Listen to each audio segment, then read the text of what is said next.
سب سے پہلے تو آپ کا بہت بہت شکریہ NF پوڈ کاسٹ کو ٹائم دینے کے لیے۔ پہلا میرا آپ سے سوال یہ ہے کہ انجینئر محمد علی مرزا نے حضرت عثمان غنی رضی اللہ تعالیٰ عنہ کی جو گستاخی ہوئی ہے اس کے اوپر تقریباً کوئی 2 گھنٹے کے قریب ایک ویڈیو ریکارڈ کروائی ہے، اس کے بارے میں آپ کیا کہیں گے؟ بسم اللہ الرحمن الرحیم۔ ویڈیو مرزا کی سامنے آئی ہے سیدنا عثمان رضی اللہ تعالیٰ عنہ کی شان میں گستاخی، یہ اس کا عنوان تھا۔ جی۔ یاسین قادری کذاب رافضی نے سیدنا عثمان رضی اللہ تعالیٰ عنہ کی شان اقدس میں جو انتہائی غلیظ جملہ بولا اور دیگر صحابہ رضی اللہ تعالیٰ عنہ کے متعلق جو اس نے بکواس کی، اس پر مرزا نے تقریباً 2.25 گھنٹے کی ویڈیو بنائی۔ جی۔ لیکن اس میں مرزا نے اپنی وہی پرانے روش پر چلتے ہوئے وہی پرانی روش اختیار کرتے ہوئے منافقت کی اور وہی کردار ادا کیا جو پہلے کرتا رہتا ہے۔ اب بظاہر ویڈیو دیکھنے والے کو ایسے لگے گا کہ جیسے وہ سیدنا عثمان رضی اللہ تعالیٰ عنہ کے حق میں دفاع میں اس نے ویڈیو ریکارڈ کروائی ہے، لیکن غیر شعوری طور پر اس نے سیدنا عثمان رضی اللہ تعالیٰ عنہ کے متعلق ایک منفی تاثر پیدا کرنے کی کوشش کی ہے اور ان پر دبے لفظوں میں حملے کیے ہیں۔ جی۔ تو مثال کے طور پر یاسین قادری کذاب رافضی نے سیدنا عثمان رضی اللہ تعالیٰ عنہ کے متعلق 2 جملے بولے۔ ایک جملہ یہ بولا کہ نعوذ باللہ، اب ایک دل نہیں چاہتا وہ جملہ بولنے کو، لیکن اس کی حقیقت چونکہ سامنے لانی ہے۔ اس نے سیدنا عثمان رضی اللہ تعالیٰ عنہ کا نام لے کر کہا کہ سیدنا عثمان رضی اللہ تعالیٰ عنہ نے اپنی تشریف دشمنوں کی طرف کر دی تھی، کافروں کی طرف تشریف کر دی تھی۔ اب دیکھیں، ایک عام بندہ بھی جانتا ہے کہ یہ لفظ اس موقع پر کس حصے کے لیے، جسم کے کس حصے کے لیے بولا جاتا ہے۔ تشریف کا لفظ اس موقع پر پشت کے لیے تو بولا ہی نہیں جاتا، ویسے بھی کسی بھی موقع پر پشت کے لیے تشریف کا لفظ نہیں بولا جاتا، ایک خاص حصے کے لیے تشریف کا لفظ بولا جاتا ہے۔ اب وہ اگر کہے کہ جی میری مراد یہ تھی پشت، یہ بالکل جھوٹ ہے، اس طرح کا کوئی محاورہ ہی نہیں ہے، یہ تعویل ہو ہی نہیں سکتی۔ کیا یہ یاسین قادری کذاب رافضی اپنی والدہ سے کہہ سکتا ہے کہ اماں جی اپنی تشریف میری طرف کریں؟ ہر کوئی اس کو مایوب سمجھے گا، یہ کیا بکواس کر رہے ہیں۔ اپنے والد سے کہہ سکتا ہے یہ؟ کیا کسی اپنے بڑے بزرگ سے کہہ سکتا ہے؟ نہیں کہہ سکتا۔ تو سیدنا عثمان رضی اللہ تعالیٰ کے متعلق اتنا گھٹیا جملہ، اتنا غلیظ جملہ بولنا۔ اور دوسرا جملہ اس نے بولا غزوہ احد میں جو صحابہ رضی اللہ تعالیٰ شریک ہوئے تھے، پھر اچانک دشمن کی طرف سے حملہ ہوا، سامنے بھی دشمن تھا اور پشت کی طرف سے بھی دشمن تھا، دونوں طرف چونکہ دشمن آ گیا۔ اس موقع پر ایک طبعی تقاضا ہے کہ افراتفری ہو جاتی ہے، ادھر ادھر انتشار ہو جاتا ہے۔ تو یہی کچھ ہوا کہ میدان چھوڑ کر اس انتشار ہو گیا، صحابہ رضی اللہ تعالیٰ وقتی طور پر ایک طرف چلے گئے ادھر ادھر۔ تو اس پر اس نے ایک بکواس کی، کہتا ہے کہ جی میں اس موقع پر ایک جملہ بولنا چاہتا ہوں۔ ایک عورت مدینہ میں جب ایک عورت کو پتہ چلا کہ اس طرح نقصان ہوا ہے تو وہ آئی اور آپ علیہ الصلوۃ والسلام کے متعلق اس نے آپ کا حال دریافت کیا۔ تو کہتا ہے کہ میں جملہ بولتا ہوں، عورت آ رہا تھا اور مرد جا رہی تھی۔ اچھا، پہلی بات تو یہ کہ یہ تو ہے ہی جھوٹ۔ جس وقت مدینہ سے کچھ عورتیں یا دیگر کچھ لوگ آئے حالات معلوم کرنے کے لیے، اس وقت وہ کیفیت ختم ہو چکی تھی، وہ سارے میدان میں واپس آ چکے تھے، وقتی طور پر انتشار ہوا تھا۔ یہ اس کا کوئی ثبوت نہیں ہے کہ جب عورت آئی تھی اس وقت بھی سب نے میدان چھوڑا ہوا تھا، اس کا کوئی ثبوت نہیں ہے، یہ جھوٹ ہے۔ دوسری بات، اگر اس طرح کی بات ہوتی بھی تو بھی اس پر یہ جملہ کسنا انتہا درجے کی گھٹیا زبان ہے اور بکواس ہے۔ اگر حقیقت بھی ہوتی، کیوں؟ ایک تو قرآن کریم میں 2 جگہ اللہ رب العزت نے واضح لفظوں میں معافی کا اعلان کر دیا۔ ایک تو ان کی افراتفری کی وجہ سے طبی تقاضے کے تحت یہ معاملہ ہوا تھا، اور یہ کوئی بڑے سے بڑا کوئی ہو نا اپنے آپ کو بہادر کہلانے والا، اس کے ساتھ بھی یہ ہو جاتا ہے۔ کسی عمارت کے اندر کچھ افراد بیٹھے ہیں، وہاں فائرنگ ہوتی ہے یا کوئی دھماکہ ہوتا ہے، اللہ نہ کرے، تو کوئی بڑے سے بڑا اپنے آپ کو پہلوان کہنے والا ہو، بہادر کہنے والا، وقتی طور پر انتشار ہو جائے گا۔ جی ایسے ہی غزوہ حنین کے موقع پر اچانک تیروں کی بچھاڑ ہوئی، جی، تو وقتی طور پر صحابہ رضی اللہ تعالیٰ عنہ میں انتشار کی سی کیفیت ہو گئی، اور جو وہاں ثابت قدم رہے وہ باقی اعلیٰ درجے کی بہادری کا ثبوت دیا، ان کی تعریف ہے اپنی جگہ، لیکن جو ادھر ادھر ہو گئے ان پر آواز کسنا یا یہ کہنا کہ یہ بزدل تھے، یہ انتہا درجے کی غلطی اور بکواس ہے۔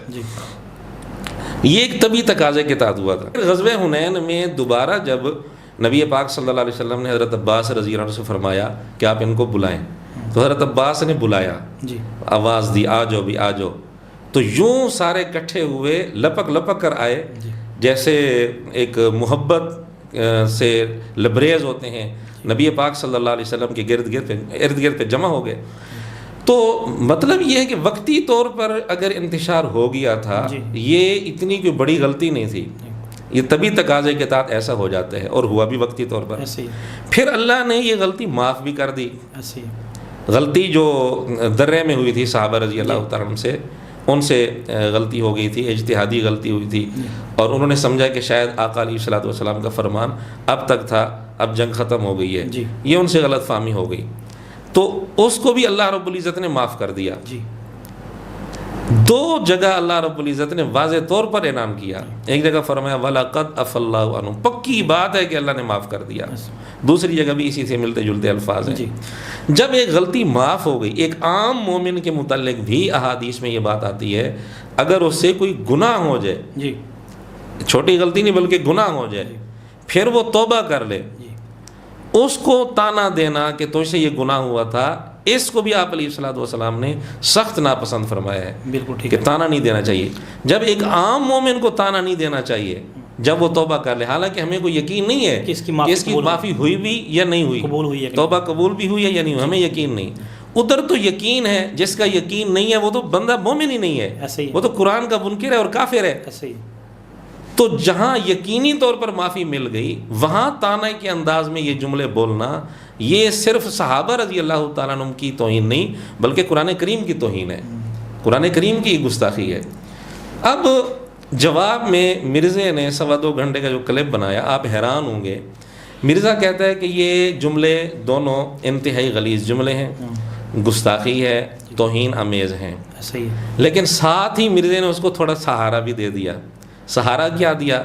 جی یاسین قادری کذاب رافضی نے، مرزا کہتا ہے کہ چونکہ اس نے وضاحت کر دی کہ میں رجوع کرتا ہوں، اگر میرے جملوں سے کسی کی دل آزاری ہوئی ہے تو میں اللہ کی بارگاہ میں رجوع کرتا ہوں، تو اس لیے جب اس کی وضاحت آ گئی اب اس پر ہنگامہ کھڑا کرنے کی ضرورت نہیں، یہ مرزا کہتا ہے۔ یہ مرزے کی منافقت ہے۔ دیکھیں اس نے اپنی پوری وضاحت میں، یاسین قادری کذاب رافضی نے پوری وضاحت میں یہ نہیں کہا کہ مجھ سے غلطی ہو گئی تھی، مجھ سے گستاخی ہو گئی تھی، اس طرح کی کوئی بات نہیں کی، بلکہ اس نے کہا میں نے گستاخی کی ہی نہیں ہے۔ نہیں، اس نے یہ بھی کہا ہے کہ اگر یہ گستاخی ہے تو اس کا فتویٰ آپ قرآن پہ لگائیں یا حدیث پہ لگائیں، میرے اوپر اس طرح کی باتیں کی ہیں، لیکن اس نے، اب دیکھیں وہ کہہ رہے ہیں کہ میں نے گستاخی کی ہی نہیں، جی ایسے ہی ان دو جملوں کو وہ گستاخی مان ہی نہیں رہا۔ حالانکہ ایک عام سے عام مومن سے بھی آپ پوچھ لیں، عام سے عام آدمی سے پوچھ لیں، وہ کہے گا یہ انتہائی گھٹیا جملے، غلیظ جملے ہیں، اور یاسین قادری کہتے ہیں میں نے گستاخی نہیں کی، پھر کہتے ہیں اگر میرے جملوں سے کسی کی دل آزاری ہوئی ہو تو میں اللہ کی بارگاہ میں رجوع کرتا ہوں۔ بھئی دل آزاری تو اس نے صحابہ کی ہے، حضرت عثمان رضی اللہ تعالیٰ عنہ کی ہے، تو کسی اور کو دل آزاری ہو، یعنی اس کے جملوں سے کسی اور کی دل آزاری ہو، اسے زیادہ فرق نہیں پڑتا۔ اصل مسئلہ یہ ہے کہ صحابہ کی شان میں اس نے گستاخی کی ہے۔ پھر جو اس کی وضاحت تھی بالکل ناکافی وضاحت ہے، کیونکہ وضاحت کم از کم تب بنتی جب یہ مان لیتا کہ مجھ سے گستاخی ہو گئی ہے اور بہت بڑا جرم ہو گیا ہے، میں توبہ کرتا ہوں اور رجوع کرتا ہوں۔ نہیں، اس نے ایسا نہیں کہا، ایسے ہی پھر بلکہ واضح لفظوں میں کہہ رہا ہے کہ میں نے گستاخی کی نہیں، ایسے ہی۔ لیکن مرزا کہتا ہے کہ یہ اس کی وضاحت کافی ہے اور اب اس پر ہنگامہ کھڑا نہیں کرنا چاہیے، یعنی اس پر مٹی پاؤ، کچھ نہ کہو اس کو۔ یہ در حقیقت اس کی حمایت کر رہا ہے یاسین قادری رافضی کی۔ ابا چوہے، ہاں جی۔ ایک مرزے کا میں ایک دوسرا پہلو آپ کے سامنے رکھتا ہوں. کچھ عرصہ پہلے ایک احسن باکسر نامی آدمی تھا, اس نے حضرت مہدی رضی اللہ تعالیٰ عنہ کا نام لیے بغیر کچھ گھٹیا جملے, غلیظ جملے بولے تھے. ہم اسے بالکل متفق نہیں ہیں, نہیں کرنا چاہیے تھا.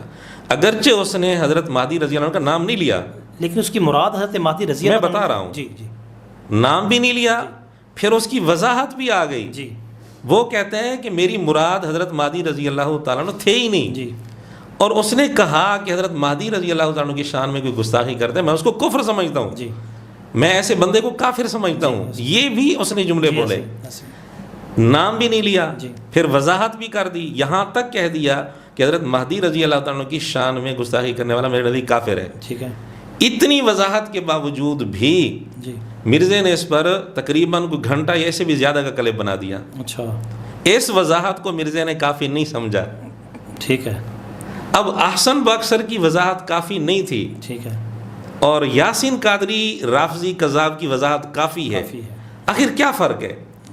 یاسین قادری نے واضح لفظوں میں سیدنا عثمان رضی اللہ عنہ کا نام لے کر گستاخی کی, صحابہ کا نام لے کر گستاخی کی. احسن باکسر نے نام نہیں لیا تھا, اور پھر کہا بھی تھا کہ میری مراد حضرت مہدی رضی اللہ عنہ نہیں تھے, ایک فردی شخصیت جو ان کے ہاں ہے وہ مراد تھی. اگرچہ یہ بھی اس کو نہیں کرنا چاہیے تھا, لیکن بہرحال مرزے کی منافقت دیکھیں کہ احسن باکسر کی اس ساری وضاحت کے باوجود مرزے نے احسن باکسر کے خلاف کلپ بنایا اور اس کی وضاحت کو کافی نہیں سمجھا. یاسین قادری کی اس منافقانہ جو وضاحت ہے, وضاحت حقیقت میں ہے ہی نہیں, تو منافقانہ رجوع کہہ لیں. اس رجوع کو مرزا کہتے ہیں کہ یہ معتبر ہے, بس وضاحت آگی کافی ہے. تو کیا یہ منافقت نہیں ہے؟ دوسری بات, یاسین قادری کذاب رافضی کی خود مرزے نے اسی 2.25 گھنٹے کے کلپ میں ویڈیو لگائی, ایک گستاخی والی جس میں 2 جملے گستاخی والے بولے ہیں اس نے, دوسری وضاحت والی.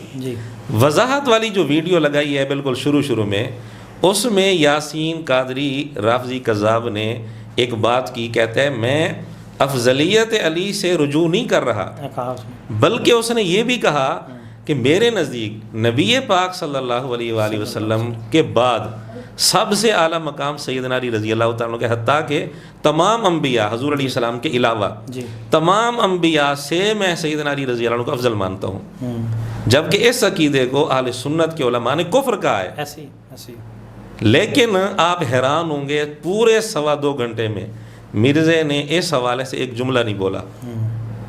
بھی یا تو اس کی یہ ویڈیو نہ لگاتا, ٹھیک ہے, اگر یہ ویڈیو لگائی تھی کم از کم اس پر تبصرہ کرتا, اس کے رد میں بات کرتا. اس نے کوئی جملہ بھی نہیں بولا, تو تردید ہی نہیں کی. تو یہ بھی اس کی ایک منافقت کا ایک پہلو ہے. اور ایک اور بات, مولانا تردید نہ کرنے کی یہ بھی وجہ ہو سکتی ہے کہ انجینئر محمد علی مرزا کا اپنا عقیدہ بھی یہی ہو. نہیں, دوسری ایک ویڈیو میں اس نے یہ بات کی ہے کہ یہ عقیدہ غلط ہے. لیکن میرا سوال یہ ہے کہ 2.25 گھنٹے کی اس ویڈیو میں کم از کم اس کو تبصرہ یہاں کرنا چاہیے تھا.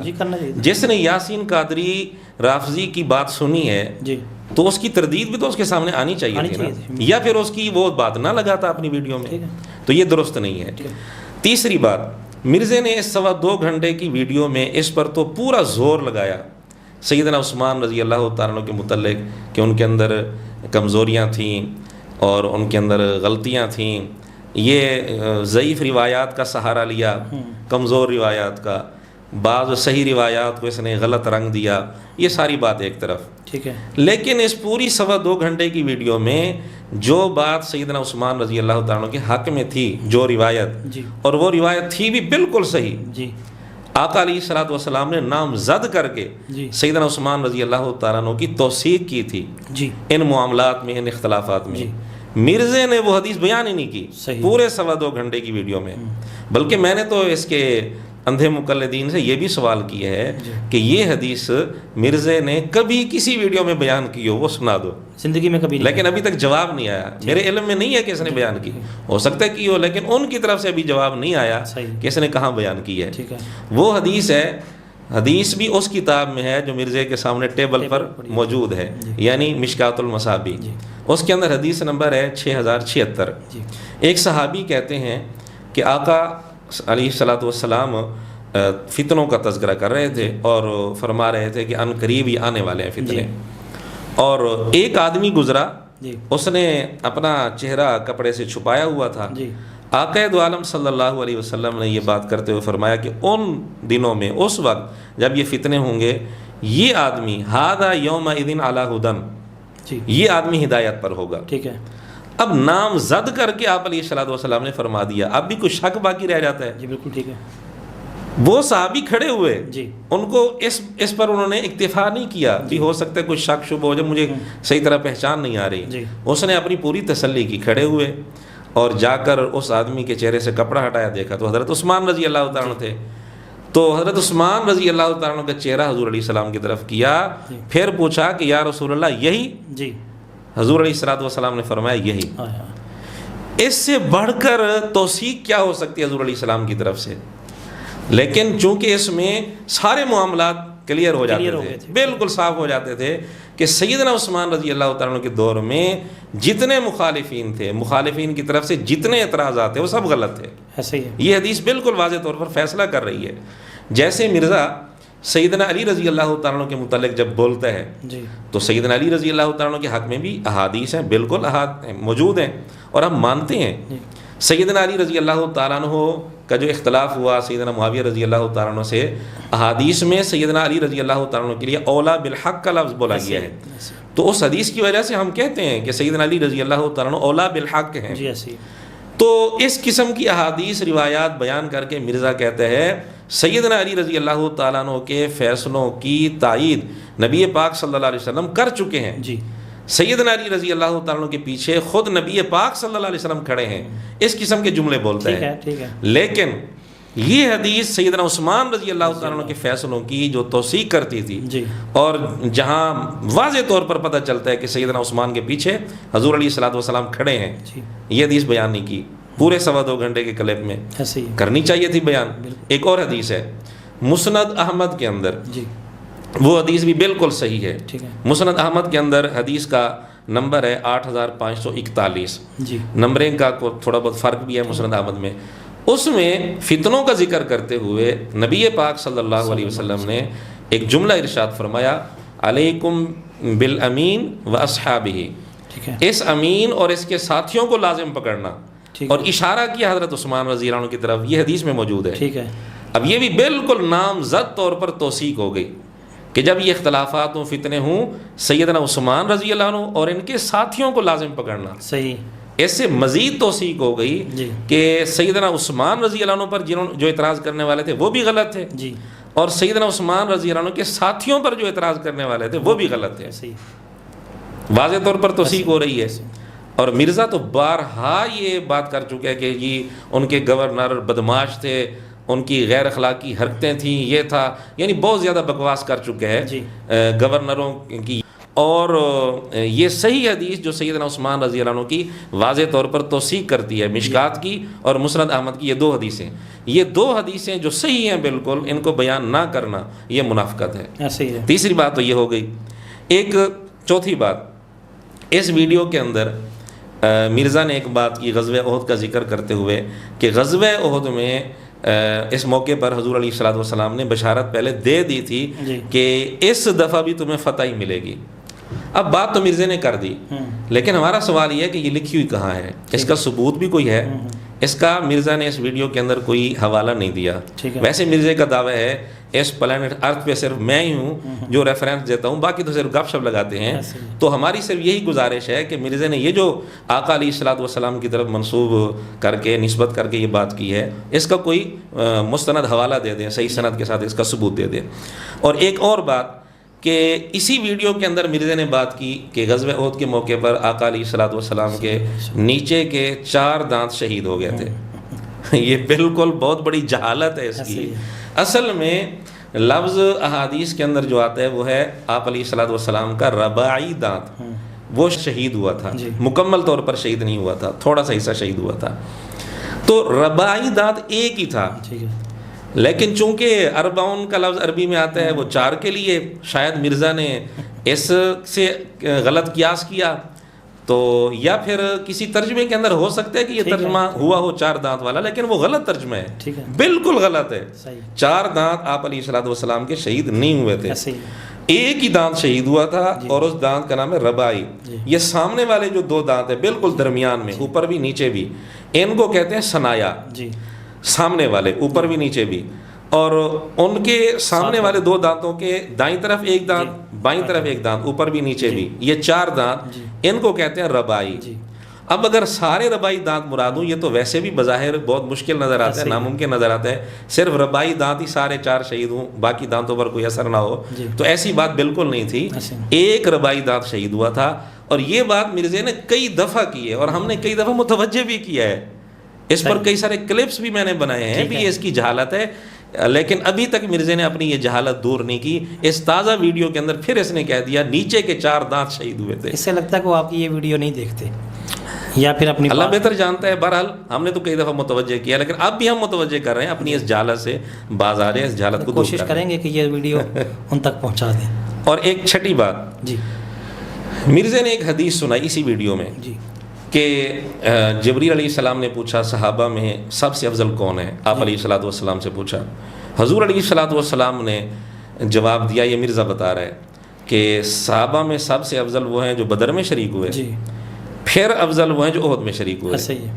اب یہ بات تو ہے کہ بدر میں جو شریک تھے ان کو آپ نے فرمایا کہ یہ سب سے افضل ہیں، یہ بات تو ہے، لیکن یہ بات کہیں بھی نہیں ہے آپ نے فرمایا ہو کہ بدر کے بعد افضل وہ ہیں جو احد میں شریک ہوئے، یہ جملہ کہیں بھی نہیں ہے۔ مرزا کا دعویٰ ہے کہ میں ویڈیو ریکارڈ کرانے کے بعد دوبارہ ہم اس کو اچھی طرح چیک کرتے ہیں، اور ایک ایک جملے کی مرزا کہتا ہے میری ذمہ داری ہوتی ہے، جو کٹنگ جس کی کرنی ہوتی ہے ہم اس کی کٹنگ کر لیتے ہیں۔ اب مرزا نے جب دوبارہ چیک کیا، اگر مرزا اس کو سمجھتا تھا بھی کٹنگ کرنی ہے تو کر دیتا، اس کا مطلب جب اس نے کٹنگ نہیں کی تو مرزا نے اس کی تائید پھر کر دی، حالانکہ یہ بات کسی بھی حدیث میں نہیں ہے۔ اس نے تو بخاری کا نام لے کر یہ بات کی ہے، بخاری میں بھی نہیں ہے اور کسی بھی حدیث کی کتاب میں یہ بات موجود نہیں ہے۔ اور اسی طرح ایک بات اس نے عجیب بات کی، تقریباً اس ویڈیو کے اندر 1.5 گھنٹے پر اس نے یہ بات کی ہے کہ سیدنا عثمان رضی اللہ تعالیٰ عنہ کے گورنروں کی کچھ غلطیاں تھیں، اور پھر کہتا ہے کہ حضرت عثمان رضی اللہ تعالیٰ عنہ کی شہادت ان گورنروں کی غلطیوں کا کفارہ بن گئی۔ ٹھیک ہے، یہ تو وہ عیسائیوں والا عقیدہ بن جاتا ہے۔